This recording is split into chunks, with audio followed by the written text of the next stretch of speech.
नमस्कार। आज के इस दिलचस्प विश्लेषण में आपका स्वागत है। आज हम सीधे चलेंगे ब्लास्ट फर्नेस के उस बेहद गर्म और खूंखार माहौल में और बात करेंगे उस अनसुने शानदार हीरो की जिसके बिना ये पूरी भट्टी काम ही नहीं कर सकती। जी हां, हम बात कर रहे हैं मेटलर्जिकल कोक की। तो शुरुआत करते हैं एक बहुत ही बेसिक लेकिन दिलचस्प सवाल से।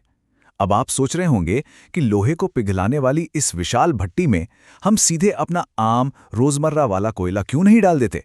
आखिर इतनी बड़ी भट्टी में नॉर्मल कोयले की इतनी सख्त मनाही क्यों है? इसका जवाब छिपा है इन दोनों की बनावट में। देखिए, आम कोयला दिखने में तो किसी भारी पत्थर जैसा लगता है, लेकिन असल में ना ये बहुत जल्दी टूट जाता है, एकदम फ्रेजाइल। इसके उलट हमारा ये मेटलर्जिकल कोक एक खास तरीके से तैयार होता है। अंदर से ये किसी मधुमक्खी के छत्ते जैसा जालीदार यानी पोरस होता है, लेकिन इसकी मजबूती बिल्कुल लोहे जैसी होती है। अब इसे ऐसे समझिए, आम कोयले में ना वॉलेटाइल मैटर बहुत ज्यादा होता है।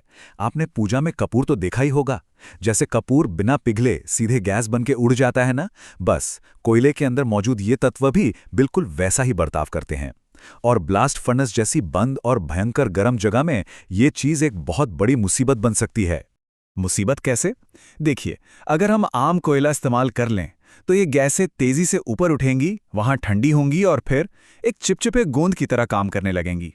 ये गैसें कच्ची सामग्री को भट्टी की दीवारों पर ऐसे चिपका देती हैं कि एक भयंकर ब्लॉकेज बन जाता है। इस खतरनाक स्थिति को हम इंजीनियरिंग की भाषा में स्कैफोल्डिंग कहते हैं। पूरी भट्टी चोक हो सकती है इससे। तो बेसिकली आम कोयला अपना सबसे बड़ा टेस्ट फेल कर जाता है। इसका ठोस आकार इसे नीचे ट्यूअर्स के पास, जहां से गर्म हवा अंदर आती है, जलने ही नहीं देता, और कमजोर होने की वजह से ये लाखों टन भारी वजन के नीचे आकर एकदम चूर चूर हो जाता है। अब सोचिए, अगर कोयले का चूरा बन गया तो भट्टी की परमिएबिलिटी यानी गैसों के ऊपर उठने का रास्ता ही पूरी तरह ब्लॉक हो जाएगा ना।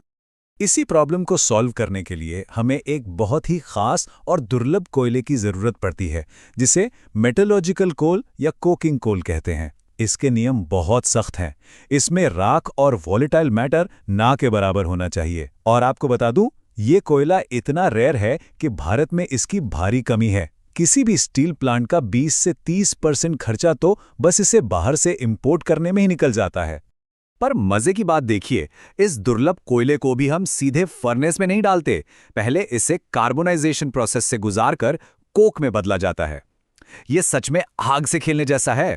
कोयले को बिना किसी हवा या ऑक्सीजन के 1250 डिग्री सेल्सियस के भयानक तापमान पर 18 से 35 घंटे तक पकाया जाता है। फिर उस धधकते हुए लाल गर्म कोक को बाहर निकालकर तुरंत पानी से बुझाया जाता है।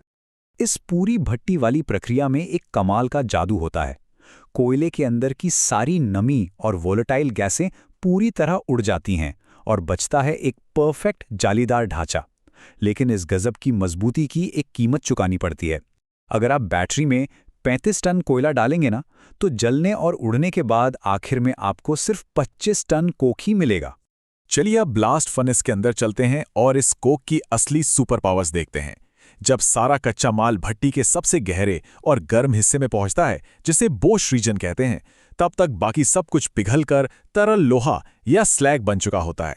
उस भयंकर नरक जैसी गर्मी में सिर्फ और सिर्फ कोक ही ऐसा है जो ठोस अवस्था में खड़ा रहता है। ये वहां का इकलौता सॉलिड सर्वाइवर है। अब क्योंकि ये अकेला ठोस पदार्थ है, तो इस बेचारे को एक साथ 4 भारी भरकम काम संभालने पड़ते हैं। पहला, ये मुख्य ईंधन है जो जलकर बेहिसाब गर्मी पैदा करता है। दूसरा, ये केमिकल रिएक्शंस के लिए जरूरी गैसें बनाता है। तीसरा, अपनी जालीदार बनावट की वजह से ये गैसों को ऊपर और पिघले लोहे को नीचे जाने का रास्ता देता है। और चौथा, जो सबसे हैरान करने वाला है, ये पूरी भट्टी के लाखों टन के वजन को अपने कंधों पर अकेले उठाता है। एक रिड्यूसिंग एजेंट के तौर पर कोक का मेन काम है लोहे के अयस्क यानी आयरन ओर से ऑक्सीजन को छीनकर उसे शुद्ध करना। और ये 2 तरीकों से होता है। पहला है डायरेक्ट रिडक्शन, जहां कोक का कार्बन सीधे टकराकर ऑक्सीजन को अलग करता है। और दूसरा है इनडायरेक्ट रिडक्शन, यहां कोक चलकर कार्बन मोनोऑक्साइड गैस का एक बादल बनाता है और फिर ये गैस छुपकर ऑक्सीजन को बाहर निकालने का काम करती है। एक और बहुत ही जरूरी काम, कोक पिग आयरन में अपना कार्बन भी मिलाता है, ताकि कार्बन की मात्रा बिल्कुल सटीक 4.3% तक पहुंच जाए। अब आप कहेंगे, ऐसा क्यों? क्योंकि इस जादुई पॉइंट पर आते ही लोहे का मेल्टिंग पॉइंट 1500 से गिरकर सीधा 1150 डिग्री सेल्सियस के आसपास आ जाता है। इससे लोहा जमता नहीं है, एकदम पानी की तरह बहता रहता है और हमारी बहुत सारी एनर्जी बच जाती है। अच्छा, कोक की क्वालिटी परखते वक्त ना एक और चीज बहुत क्रिटिकल होती है, उसकी रिएक्टिविटी। ऑक्सीजन गैसों के साथ इसकी रिएक्शन एकदम बैलेंस्ड होनी चाहिए, न बहुत ज्यादा न बहुत कम। अगर ये बहुत ज्यादा एक्टिव हुआ तो ऊपर ही जलकर राख हो जाएगा और नीचे का वजन नहीं सह पाएगा, और अगर बहुत कम एक्टिव हुआ तो नीचे जाके जलेगा ही नहीं। ये एक बहुत ही बारीक संतुलन है। और हाँ, साइज भी बहुत मैटर करता है। जहां आयरन ओर के टुकड़े 10 से 40 मिलीमीटर के होते हैं, वहीं कोक का साइज इससे 2 गुना बड़ा होना चाहिए, करीब 40 से 80 मिलीमीटर के बीच।